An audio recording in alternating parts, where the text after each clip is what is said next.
Hi guys, welcome to a long overdue video. Apologies for the lack of any recent ones, and basically I've been moving house, so I've had to put sort of photography on hold for a little bit. But anyway, I'm back out. I'm at the beautiful Holywell Dean, spring has sprung, and what I'm doing in this video is I'm going to try out the Panasonic 24-105 f4 kit lens, which apparently is a macro lens, so that means it should be good for flower photography.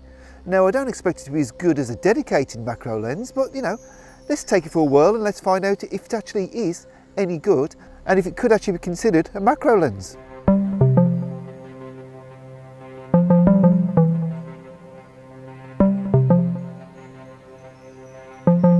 So to get the ball rolling, I've just set up a nice simple little shot of I think it's a violet, I think some sort of kind of wild pansy. And it's a really simple shot. Camera's down low on a small tabletop tripod, which is ideal for this sort of stuff. And all it is just a portrait of the flower. And because I can't do life size on this, I can't do 1:1. I believe it's 1:2 on this lens. What I've done, instead of filling the frame with it, is I've tried to sort of create a composition which is a bit more flattering to the flower, perhaps. So perhaps a bit more of a record, a bit more than just a record shot, but actually it's sort of more kind of a floral portrait, if that made any sense at all, which it probably didn't. But anyway, of course this lens is f4. I've set it wide open simply because I want to try and blur the background a little bit. It's not ideal because I haven't not maximised the depth of field. I could possibly be focus stacking to try and get the flower pin sharp throughout, but for the time being I just want to see how this lens just does on a ad hoc basis on a walk around. So really I've just done that. Everything else is quite simple. ISO 400 I believe, just to try and basically, when shooting macro you'd be quite amazed that the slightest bit of breeze can just create motion blur on your actual subject. So I've done it to ISO 400 to kind of keep the shutter speed a little bit faster, and really that's it. It's just a case of taking the shot, and I'll put it up now.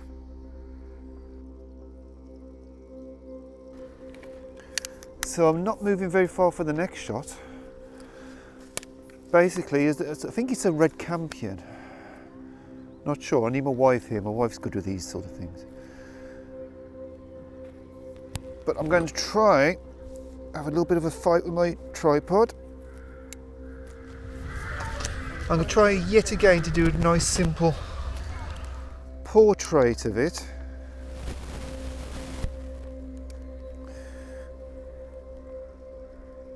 I'm not sure how close I can actually get, but this should hopefully. So actually I can focus there, which is, for considering this is a 24-105 all-round zoom, is absolutely incredible.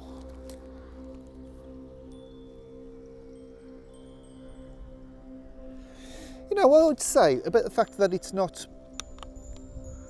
life size, you don't really want your flower totally filling the frame anyway, because it does make it really just a bit of a record shot.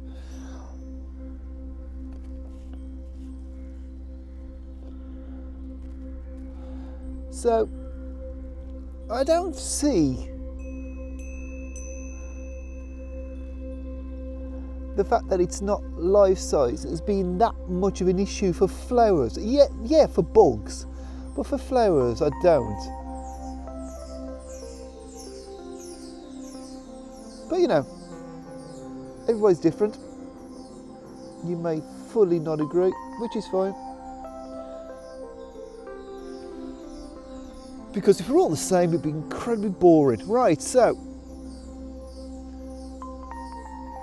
shots composed.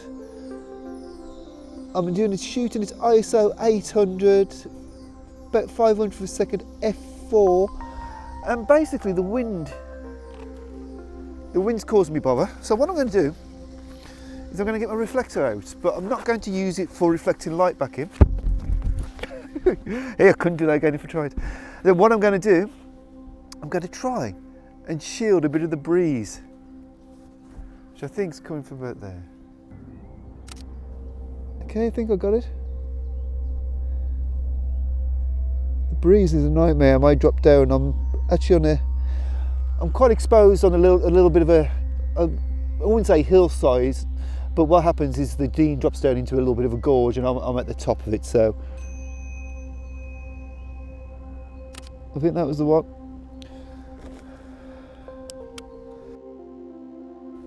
Right, so I've just set up another one. I'm not entirely 100% convinced by this shot, but I think it's quite nice.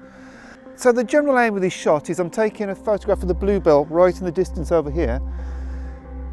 I'm going to shoot at f4, and all these white flowers here, which are in my foreground, will hopefully become nicely blurred and just a bit like this, really. As I say, I'm not 100% convinced by the shot, but I think it's worth a try, so we'll give it a go.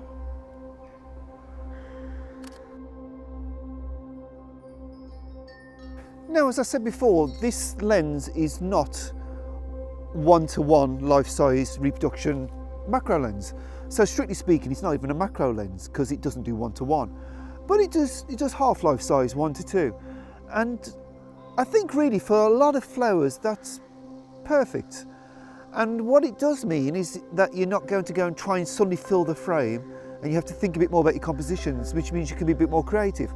So I think all in all, that's fine. I can cope with 1:2. When I used to use Fuji right at the start of having the Fuji system, the only macro lens I had was the 60mm 1:2, and you know, it was fine. It's okay. I can cope with that. Now the problem you have a lot of time with kit lenses, well, zoom lenses in general, when you try to use them at close-up distances, is basically the image becomes quite soft and pretty much unusable. I'm pleased to say this seems to be bitingly sharp, even close up. So that means it is actually a viable alternative to a macro lens. So far, I'm very, very impressed. F4 basically will allow me to get a bit creative with my compositions. You know, if it's particularly low light, it's not going to get enough light in, and maybe the bokeh, but you know, or the blur, however you want to describe it. Yeah, 2.8 would be nice. I used to use a Canon 100mm macro lens, which was 2.8, and yes, occasionally 2.8 was nice to have. But to be honest, when you're shooting macro, a lot of times you're up in the IRF numbers anyway, because you're trying to maximise that depth of field. So yeah, I'm not too concerned by that. So far, so good. I think this lens is proving to be a very, very good all-round lens.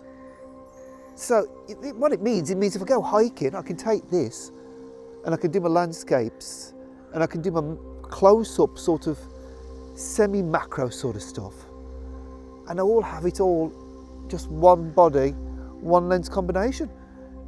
Fantastic.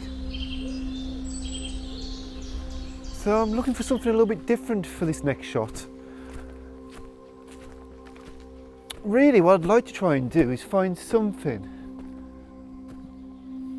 a subject that would allow me to shoot at an IRF number, to try and see how the lens deals with things like that. You know, maybe actually something like this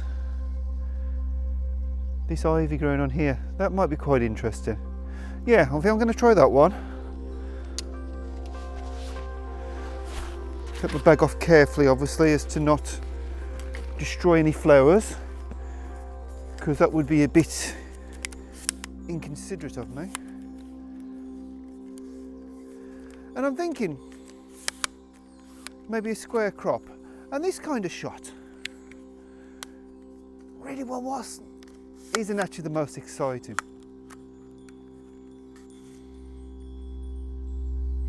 It does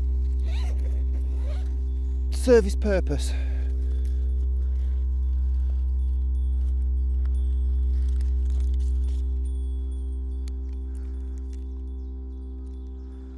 I've just seen how everything looks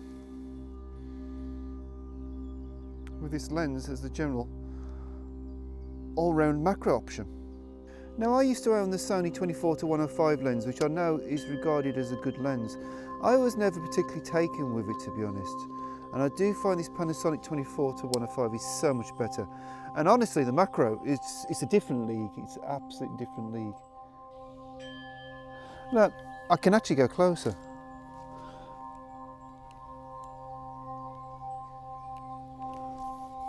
Now what I need to do is I need to get as straight on as possible. I'm going to see how much closer I can get. Because I want this to be not... Okay, so that's...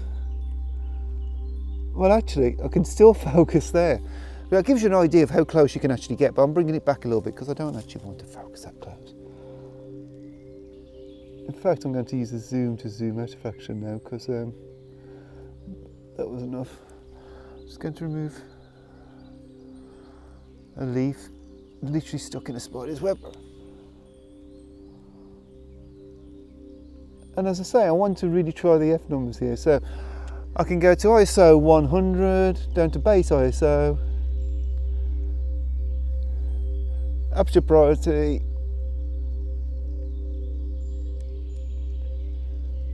I'm going to go for F16.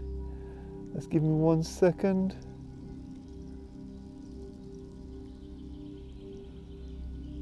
Let's see how that does. So that's it. I'm going to put that shot up and then I'm going to see if I can find one final composition and just to wrap this day up really. I'm enjoying this lens. I think it'll be interesting to see how the photos actually look. Right, so I've got my last composition. I'm hoping you can hear me okay. My lapel mic's packed in, so yeah, I thought things were going too smoothly. Anyway, quite a simple composition. Basically, this is the star of the show here, this one flower here, and the rest, everything else behind, I want to be nicely out of focus. So we're going F4, and I think that's the one. So that's it guys, that was the final shot and that's the end of the video. My final thoughts on this lens, you know what, it's really good. It's a really good lens. It's by far my most versatile lens. I use it all the time for weddings, I use it for landscapes, and now I can use it for macro, which is brilliant.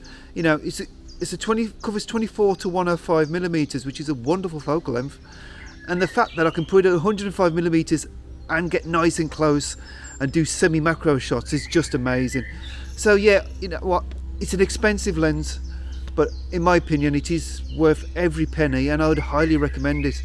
You know, and unless you're a really serious macro photographer, I think you find this will probably do most of the things you need it to do. So yeah, I'd recommend it as a macro lens as well. Anyway guys, hope you've enjoyed this video. If you have, please do give it a thumbs up, maybe subscribe to the channel if you haven't, and I'll see you again next week because we're back on schedule. I've moved house and yeah, I've got a few videos lined up, probably back here next week actually, to show you something a little bit different. Anyway, thanks for watching and I'll see you in the next one.